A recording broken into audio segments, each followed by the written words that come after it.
Hello student, आपका स्वागत है स्प्लिट स्टडी चैनल पे। जैसा कि आपको पता है, हम लोग जितना भी टीआरई एग्जाम में पूछा हुआ मैथ का क्वेश्चन है उसका डिस्कशन कर रहे हैं। जो जनरल मैथ पूछा जाता है, जो कि वर्ग 1 to 5, 6 to 8 और 9, 10 मतलब सभी में जनरल मैथ पूछा ही जाता है। सभी का 40 नंबर का जो जनरल सब्जेक्ट आता है, हर एक वर्ग 6 to 8 के, 9, 10 के लिए और 11, 12 के लिए, उसमें 40 नंबर जनरल क्वेश्चन पूछा जाता है, जिसमें 8 नंबर मैथ का प्रश्न रहता है। तो वही जनरल मैथ जितना भी पूछा हुआ है उसका हम लोग डिस्कशन कर रहे हैं और उसके साथ कॉन्सेप्ट का भी डिस्कशन कर रहे हैं, जिससे आपको आने वाले एग्जाम में फायदा होगा। जैसे कि आपको पता है कि टीआरई 4 आने वाला है। चलिए आज का सेशन हम लोग स्टार्ट करते हैं। सबसे पहला क्वेश्चन लेंगे, बहुत आसान क्वेश्चन है कि पहले 5 अभाज्य संख्याओं का योग कितना होगा। ये सभी को पता होगा कि अभाज्य संख्या किसको कहते हैं। तो वैसा संख्या जिसका 2 फैक्टर होता है, जिसका 2 गुणनखंड होता है, उसको हम लोग क्या कहते हैं, अभाज्य संख्या कहते हैं। वैसा नंबर जिसका सिर्फ 2 ही गुणनखंड होता है, केवल 2 गुणनखंड होता है, उसको अभाज्य संख्या कहते हैं। जैसे स्टार्ट कहाँ से होता है, तो ये 2 से होता है। 2 का सिर्फ 2 ही फैक्टर होता है, एक और एक 2। एक अभाज्य संख्या नहीं होता है, इसलिए कि सिर्फ इसका एक ही फैक्टर होता है 1, इसलिए ये एक अभाज्य संख्या नहीं होता है। और ये कहाँ से स्टार्ट होता है, 2 से। 3 का भी 2 फैक्टर होता है, उसके बाद 5 का 2 फैक्टर होता है, 4 नहीं होगा, 4 का 2 से अधिक फैक्टर हो जाता है, 2 से अधिक गुणनखंड इसका देखने को मिलता है। उसके बाद क्या आएगा, 7 आएगा, 7 के बाद 11 आता है, 11 के बाद 13 आता है, 13 के बाद 17 आता है, 17 के बाद 19 आएगा, 19 के बाद 23 आएगा। इस तरह से अभाज्य संख्या आप अनंत तक लिखते जा सकते हैं। बहुत सारे इसके अनगिनत अभाज्य संख्या होता है। लेकिन यहाँ पे बात कर रहा है क्वेश्चन में कि 5 अभाज्य संख्याओं का पहले 5 अभाज्य संख्या। तो पहला 5 अभाज्य संख्या हम लोग यहाँ से ले सकते हैं, यही पहला 5 अभाज्य संख्या है और इसी को जोड़ देना है। इसको हम जोड़ देंगे तो कितना हो जाएगा, आप जोड़ सकते हैं। 3 2 5 5 5 10 10 7 17 और 17 में 11 जोड़ेंगे तो ये कितना निकल के आ जाएगा, 28 निकल के आ जाएगा। तो इस क्वेश्चन का जो आंसर होगा option see the correct option हो जाएगा। बहुत आसान क्वेश्चन पूछा था, इसमें कुछ खास नहीं था। चलिए चलते हैं, हम लोग नेक्स्ट क्वेश्चन देखते हैं। एपी का बात किया जा रहा है। कोई भी सीरीज, कोई भी टर्म एपी में कब होता है। ये ए बी सी मान लेते हैं, डी, ये सब के सब एपी में कब कहलाएगा। तो ये एपी में कब कहलाता है, जब इसका अंतर क्या होता है, सबका समान होता है। मतलब बी माइनस ए बराबर होगा सी माइनस बी के, बराबर होगा डी माइनस सी के। मतलब इसका सर्व अंतर जो हम लोग बोलते हैं, कॉमन डिफरेंस कहते हैं, इसका क्या होना चाहिए, समान होना चाहिए। तो वो संख्या क्या होती है, एपी में होती है। अब यहाँ पे कैसे पता चलेगा, तो हम ऑप्शन रख के चेक करेंगे। पहला ऑप्शन लेते हैं तो ये 18 है, 18 के बाद 13 आएगा, 13 के बाद 9 आएगा, 9 के बाद 3। अंतर देख लेते हैं, तो 13 में से 18 को घटाएंगे तो कितना बचेगा, तो 13 में से 18 को घटाएंगे तो -5 बचेगा। 9 में से 13 को घटाएंगे तो ये कितना बचेगा, तो ये -4 हो जाएगा। तो अंतर समान नहीं आ रहा है, मतलब ये एपी में नहीं है। दूसरा ऑप्शन लेते हैं तो पहले 17 है, 17 के बाद यहाँ पर 13 आएगा, 13 के बाद फिर 9 आएगा, 9 के बाद यहाँ पे 3 है। अब देख लेते हैं फिर से अंतर। तो अगर 13 में 17 घटाते हैं तो ये -4 आएगा, यहाँ पर भी -4 आएगा, और यहाँ पर अगर 9 में से 3 घटाते हैं तो ये 6 हो जाएगा, जिसके कारण ये भी ऑप्शन इनकरेक्ट हो जाएगा, ये भी एपी में नहीं है।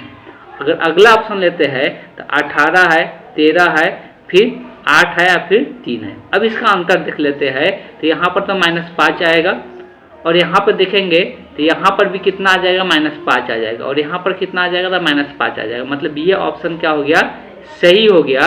अब यहाँ पर अगला ऑप्शन अगर लेते हैं तो ऑब्वियस है कि ये अगला ऑप्शन शायद सही नहीं होगा। देख भी सकते हैं यहाँ पे 2 का अंतर आ जा रही है, तो ऑप्शन होगा ही नहीं। तो यही एपी में हो जाएगा। तो एपी के लिए याद रखना है कि जो कॉमन डिफरेंस होना चाहिए वो क्या होना चाहिए, समान होना चाहिए। तो वो संख्या, वो श्रृंखला क्या कहलाता है, एपी में कहलाता है। इस बात को ध्यान में रखना है। तो इस क्वेश्चन का जो करेक्ट ऑप्शन होगा, option see the correct option होगा। चलिए चलते हैं, नेक्स्ट क्वेश्चन देखते हैं। ये सब के सब सारे क्वेश्चन पूछा हुआ क्वेश्चन है, इस बात को ध्यान में रखना है। पूछा निम्न में से कौन सा पूर्ण वर्ग संख्या है। देखिए, पूर्ण वर्ग संख्या के लिए अब एक एक ऑप्शन को हम लोग वर्गमूल निकाल के चेक नहीं करेंगे पूर्ण वर्ग संख्या है कि नहीं। इसका तरीका क्या है, कुछ चीज़ें ऐसा है जो डायरेक्ट देख कर बताया जा सकता है। देखिए, जिस संख्या के अंत में अगर सम जीरो रहेगा, जीरो की संख्या कितना रहेगा, सम संख्या रहेगा, तो उसका पूर्ण वर्ग हो सकता है, अदरवाइज उसका पूर्ण वर्ग नहीं हो सकता है। कहने का मतलब अगर 2 जीरो या 4 जीरो या 6 जीरो, तो ये संभावना है कि ये पूर्ण संख्या होगा।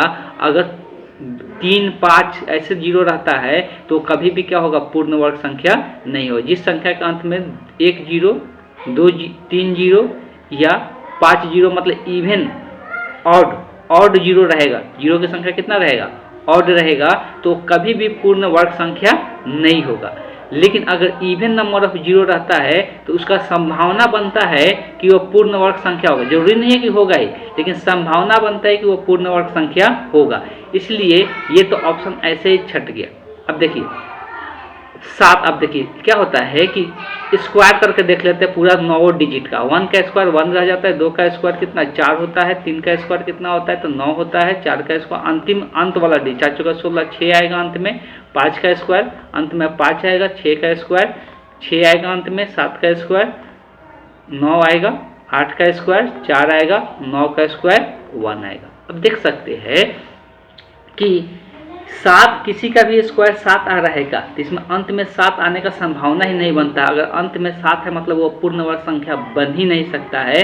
इसी में से कोई रहेगा तभी जाके वो पूर्ण वर्ग संख्या बन सकता है, मतलब ये भी ऑप्शन से चला गया।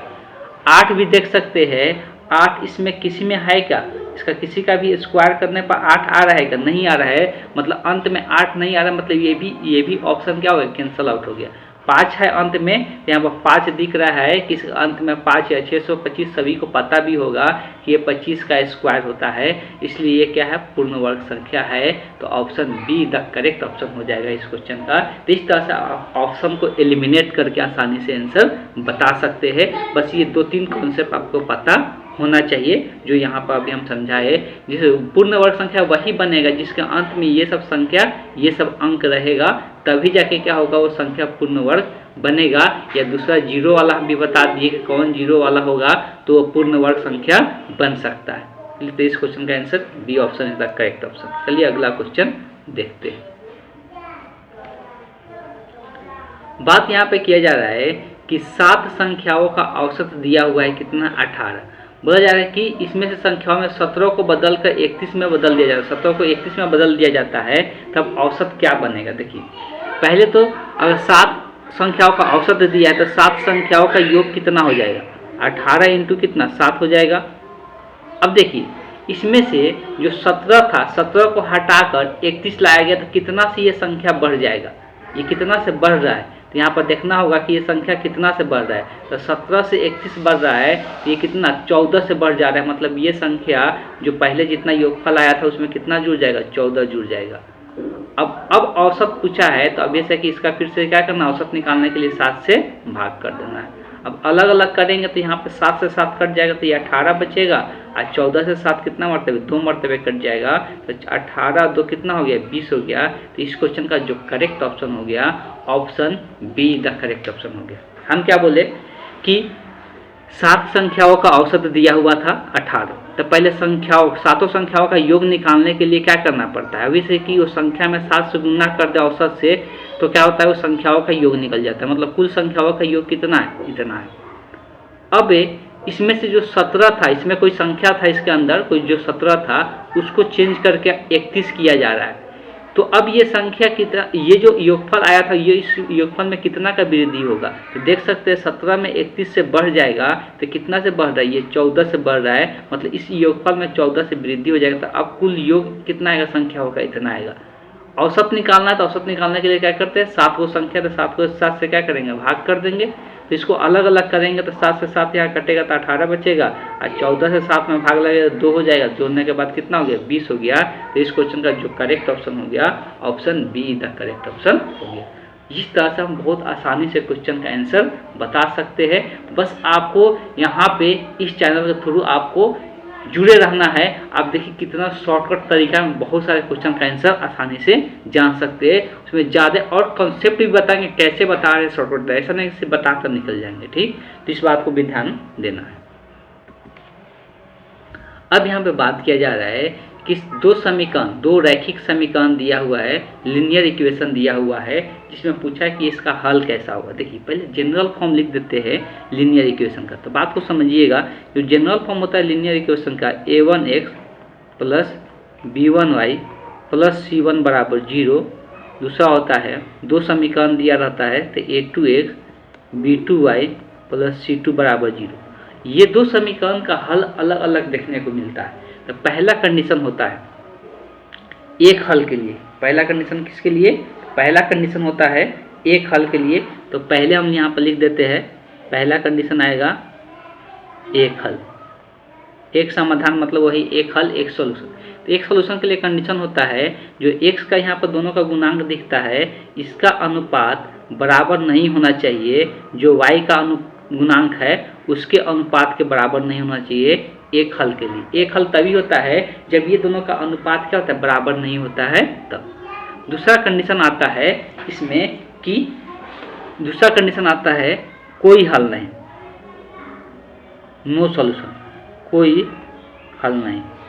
तो कोई हल नहीं का कंडीशन क्या होता है कि a1/a2 तो बराबर हो जाएगा किसके, b1/b2 के, लेकिन बराबर नहीं होना चाहिए c1/c2 के। तो इस कंडीशन में क्या होता है, कोई भी हल नहीं होता है समीकरण का।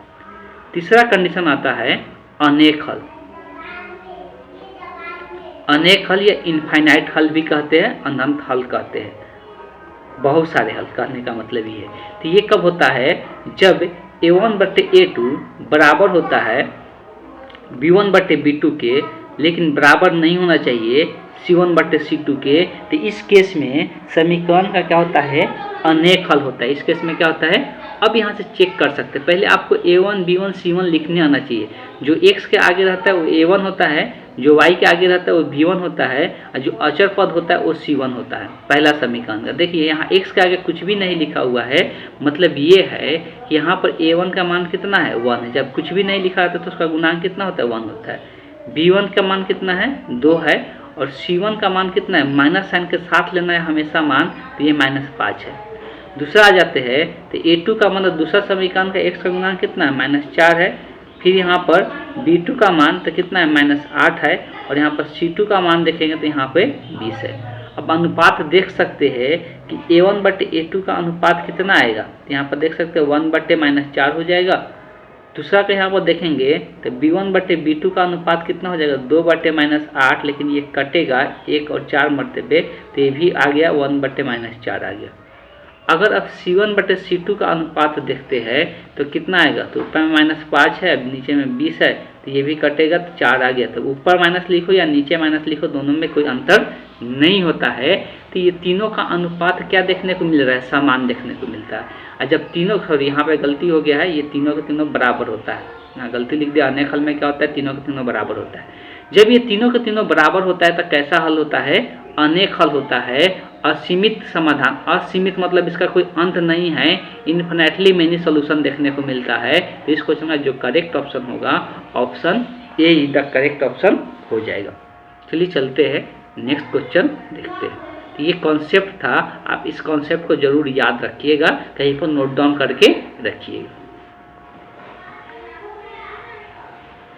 देखिए अगला जो क्वेश्चन है, अगर हम कॉन्सेप्ट से बनाएंगे, अगर हम ट्रिक से बनाएंगे तो बहुत आसानी से सॉल्व कर सकते हैं। 10 वर्ष पहले का अनुपात दिया है, थोड़ा सा यहाँ पर ध्यान देना है।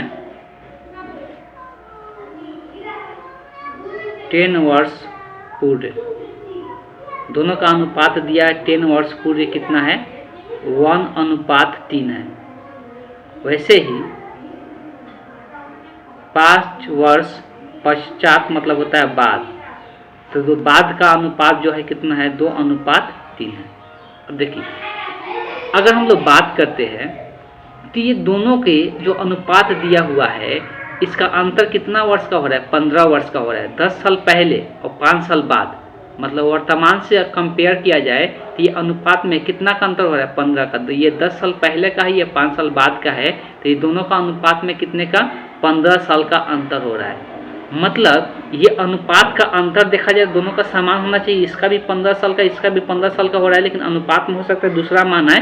लेकिन यहाँ पर अनुपात का अंतर देखेंगे तो ये 1 का अंतर आ रहा है, यहाँ पर 0 का अंतर आ रहा है। तो ये अनुपात में समान अंतर लाने के लिए कभी ना कभी या तो इसमें 2 से या 3 से या 4 से कोई ना कोई संख्या से गुणा करेंगे ना, तो इसका अनुपात में समान का अंतर देखने को मिलेगा। तो इसके अनुपात में अगर हम गुणा कर देते हैं 2 से, तब देखिए अनुपात कैसा बनता है। तो इसका अनुपात में 2 से गुना हो, 2 दूना के 4 हो जाएगा, 3 दूना के 6 हो जाएगा। अब अंतर देखिए, तो इसका अंतर भी 3 आ रहा है और इसका भी अंतर क्या आ रहा है, 3 आ रहा है। तो ये जो अनुपात में अंतर 3 आ रहा है, बेसिकली ये कितने के बराबर है, 15 के बराबर है। तो अनुपात में जो अंतर 3 आ रहा है वो कितने के बराबर है, 15 के बराबर है। तो इसलिए एक अनुपात में 1 का मान कितना आएगा, चूंकि इसलिए वो बना सकते हैं 3 से भाग होगा 5 आ जाएगा। तो अनुपात में 1 का मान 5 आ गया, अनुपात में 1 का मान 5 आ गया। देखिए अगर हम बात करते हैं तो हमको 5 साल पहले का पूछा है, मतलब अनुपात में 5 साल का, देखिए अनुपात में 5 साल का कितना अनुपात में आना चाहिए, अंतर 1 का आना चाहिए। तो 5 साल देखिए ये क्या है, 5 साल बाद का अनुपात है, और ये क्या है, ये 10 साल पहले का अनुपात है। दोनों में से कोई भी काम कर सकते हैं। ये 5 साल बाद का है, तो अगर इसमें से एक एक घटा देते हैं तो वो जो अनुपात मिलेगा वो 5 साल पहले का अनुपात मिलेगा। या इसमें से हम देखिए 1 का मान है 5, तो 2 का अनुपात में 2 का मान कितना होगा, 10 होगा। तो अगर इसमें 10 जोड़ देंगे, इसलिए कि ये 10 साल पहले का 2 जोड़ेंगे, तो इसका अनुपात में 2 जोड़ देंगे तो वो भी क्या होगा, तो वर्तमान का अनुपात निकल के आएगा। फिर से सुनिएगा मेरा बात, कि अनुपात में 1 का मान कितना है, 5 है, और ये 5 साल बाद का अनुपात है। ये वाला 4:6 क्या है, 5 साल बाद का है। तो 5 साल पहले का अनुपात निकालने के लिए इस अनुपात में कितना माइनस करना पड़ेगा, 1। इसलिए कि 5 वर्ष का अनुपात में कितना मान है, 1 मान है। इसलिए 5 साल पहले का निकालना है, तो इसमें से 1 घटा देंगे तो वर्तमान जो निकल के आएगा, वर्तमान अनुपात। तो वर्तमान अनुपात के लिए कुछ नहीं करना है, बस इसमें से 1 घटा देना है। तो ये कितना हो जाएगा, 1 घटेगा 3 हो जाएगा, इसमें से 6 में से 1 घटेगा तो 5 हो जाएगा, तो 3:5 हो जाएगा। या हम लोग ऐसा भी कर सकते हैं, 1 का मान है 5, तो 2 का मान कितना आएगा, 10 आ जाएगा, 2 से गुना हो जाएगा ना, तो 2 का मान कितना, 10 वर्ष हो जाएगा। तो देखो 10 वर्ष का मतलब है 2, अनुपात में कितना का, 2 का। अब देखो ये 10 साल पहले का अनुपात है, तो इसमें अगर 2 जोड़ देते हैं तो वर्तमान का अनुपात निकल जाएगा। तो इसमें 2 जोड़ेंगे तो कितना आएगा, तो ये भी 3 हो जाएगा, इसमें 2 जोड़ेंगे तो 5। ऐसे भी निकालेंगे तो इधर से भी निकालेंगे तो सही होगा, इसमें से घटा के भी निकालेंगे तो सही होगा। इस क्वेश्चन का जो करेक्ट ऑप्शन आ गया, option be the correct option हो गया। और इस तरह से क्वेश्चन बहुत आसानी से बनाया जा सकता है, इस बात को समझिए। अगर हम लोग समीकरण मान के बनाना शुरू करें तो उससे बहुत ज़्यादा समय लगने वाला है और उसमें बनाने में बहुत ज़्यादा दिक्कत देखने को मिलने वाला है। इसलिए इस बात को ध्यान दें, इस तरह से ट्रिक से बनाना सीख जाए तो सबसे बेटर है, आसान है। और ये कोई नॉर्मल ट्रिक नहीं है कि मतलब एक ही क्वेश्चन के लिए अप्लाई होगा, ये किसी भी क्वेश्चन के लिए अप्लाई कर सकते हैं जब इस प्रकार का क्वेश्चन देखने को मिले तो। ठीक है, कोई दिक्कत नहीं है। चलिए चलते हैं, हम लोग नेक्स्ट क्वेश्चन देखते हैं। बहुत बारीकी से क्वेश्चन अगर देखते हैं तो बहुत सारे क्वेश्चन का आंसर यूं ही दे सकते हैं, कोई ज़्यादा कॉपी पेन चलाने की ज़रूरत नहीं है। लेकिन उतना समझ आपको क्रिएट करना पड़ेगा, उस समझ तभी क्रिएट होगा जब आप इसको बार बार आप रिवीजन कीजिएगा। क्वेश्चन का, मैथ का क्वेश्चन बिना रिवीजन का, बिना कॉपी पेन पकड़ ले नहीं होने वाला है। आप सोचिएगा कोई सामने से पढ़ा के हम खाली देख ले तो उससे आपका मार्क्स आ जाएगा, कभी भी नहीं आने वाला है। जब तक आपका प्रैक्टिस ज़्यादा नहीं होगा मार्क्स नहीं आने वाला है, ये कंफर्म है। ठीक, आप लोग इस बात को जरूर से जरूर ध्यान दें। पहले ही हम बोल चुके हैं, अभी 9-10 का बात करेंगे। मैथ का पेपर में आपको सभी को पता होगा TRE 3 का 100 जनरल का 102 गया था कटअप, तो बहुत डिफिकल्ट कटअप है।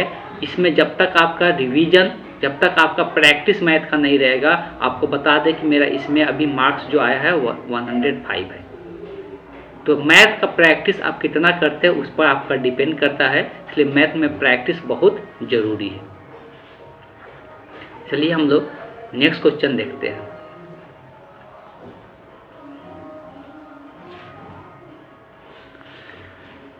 यदि मैं अपने घर से 5 किलोमीटर प्रति घंटा की रफ्तार से, देखिए जो एक इंसान है जिसका स्पीड जो है पहला एक स्पीड दिया हुआ है S1, इसको मान लेते हैं कितने, तो 5 किलोमीटर प्रति घंटा की रफ्तार से चल रहा है, तो जहाँ पे स्टेशन पर पहुँच रहा है वो 7 मिनट से गाड़ी छूट जाता है, मतलब 7 मिनट बाद पहुँचता है। 7 मिनट क्या हो रहा है, बाद पहुँचता है, जब उसको पहुँचना चाहिए था एक्चुअल टाइम पर।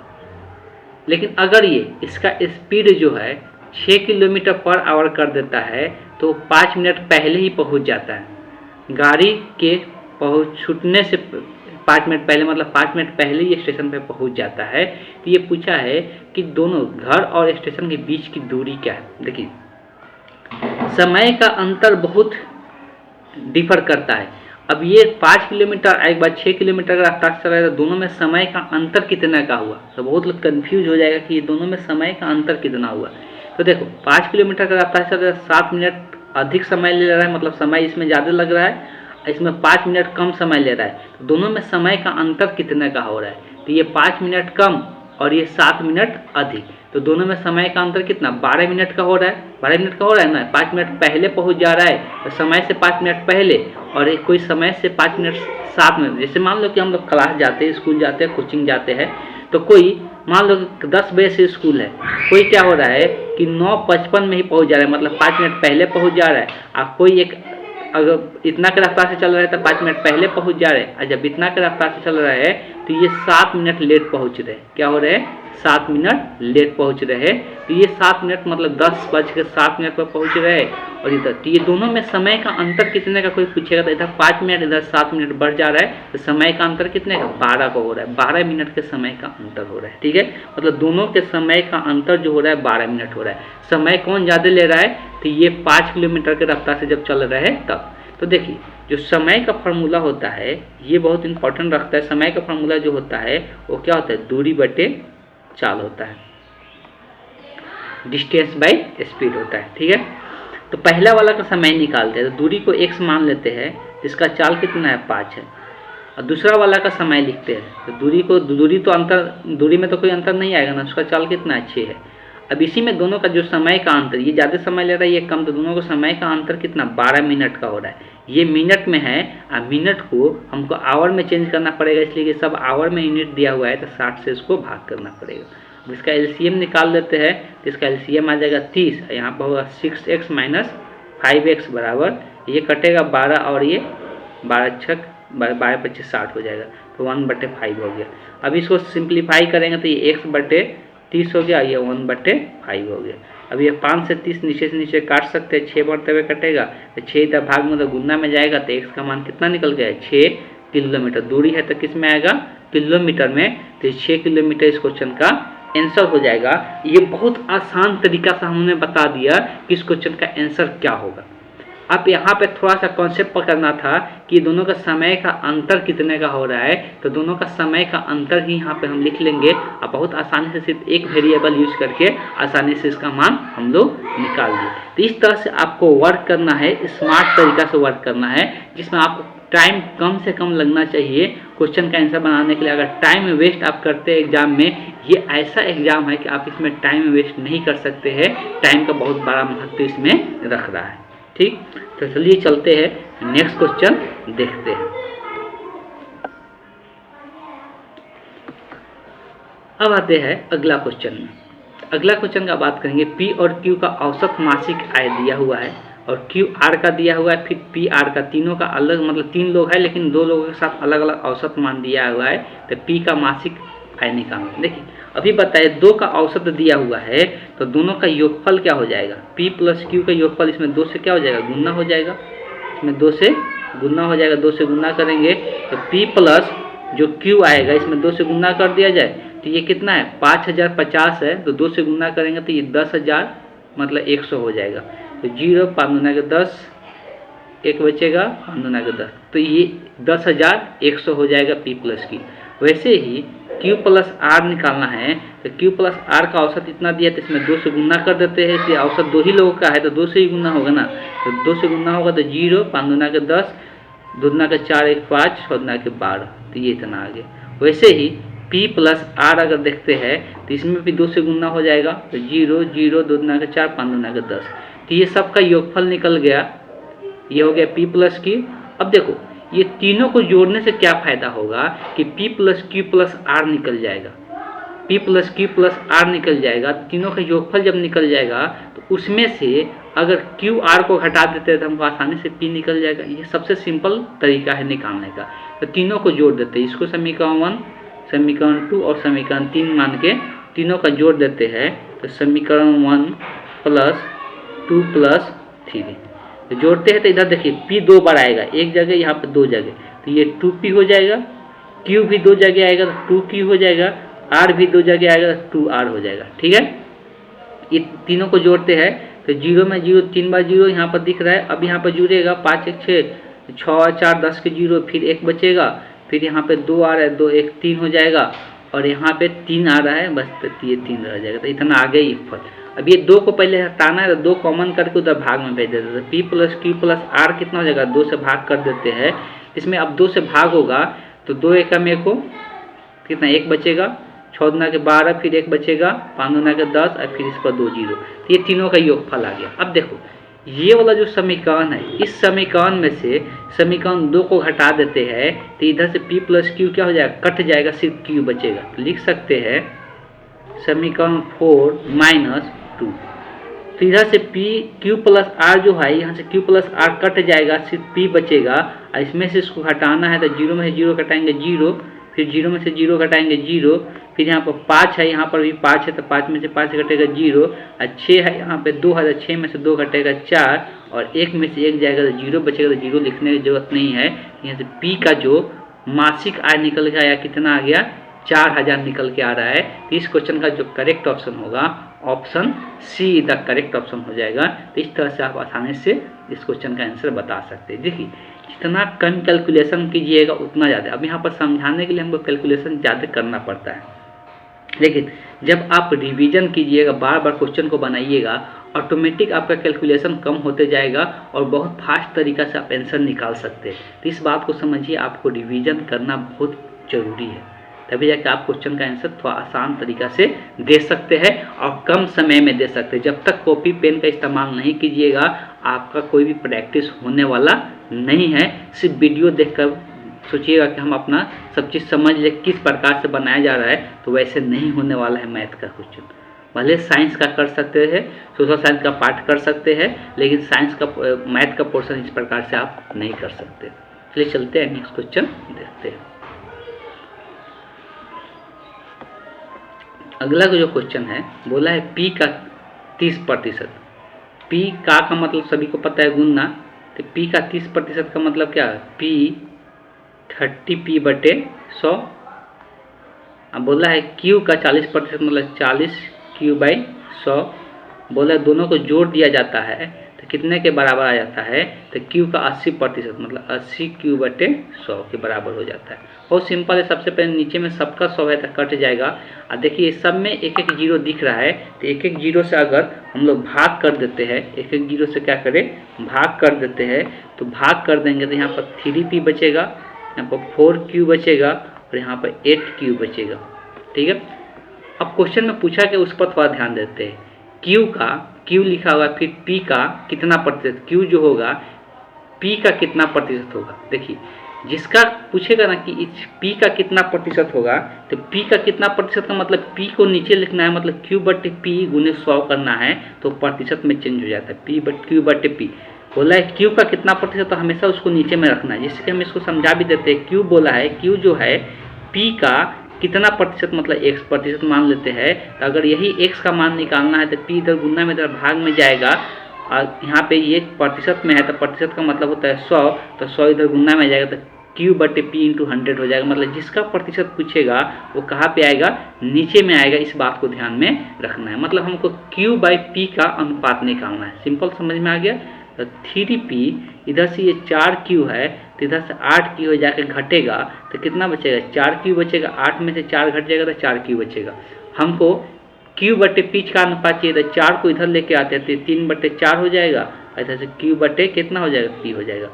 हमको इसका प्रतिशत चाहिए तो 100 से क्या करना पड़ेगा, गुना करना पड़ेगा, तो ये 100 से गुना हो जाएगा, तो ये इसका प्रतिशत निकल के आ जाएगा। अब ये बताए कि यही हमको निकालना था, यही मान हमको चाहिए, तो ये 4 से कट जाएगा, तो 4 से कितना मरतबे कटेगा, तो ये 25 मरतबे कटेगा। 25 में 3 से गुना हो जाएगा, तो कितना प्रतिशत हो जाएगा, 75% हो जाएगा। तो इस तरह से आप आंसर बता सकते हैं कितना हो जाएगा इस क्वेश्चन का आंसर 75%।